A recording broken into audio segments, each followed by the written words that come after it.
ഓം ശ്രീനാരായണ പരമഗുരവേ നമഃ. സദാചാരം മന്ത്രം 2.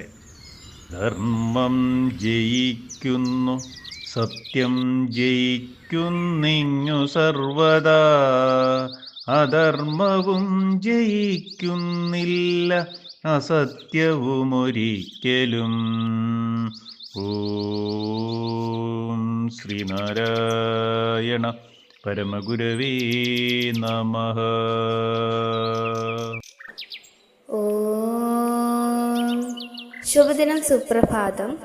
സദാചാരം മന്ത്രം 2 വരികളിൽ ഉള്ളടങ്ങിയിരിക്കുന്ന അർത്ഥം ഇപ്രകാരമാകുന്നു: ജീവിതത്തിൽ എപ്പോഴും ധർമ്മം ജയിക്കും, സത്യം ജയിക്കും. ഒരിക്കൽ പോലും അധർമ്മവും അസത്യവും ജയിക്കുകയില്ല. ഓം ശ്രീനാരായണ പരമഗുരവേ നമഃ. ഓം ശ്രീ ശാരദാംബികായേ നമഃ.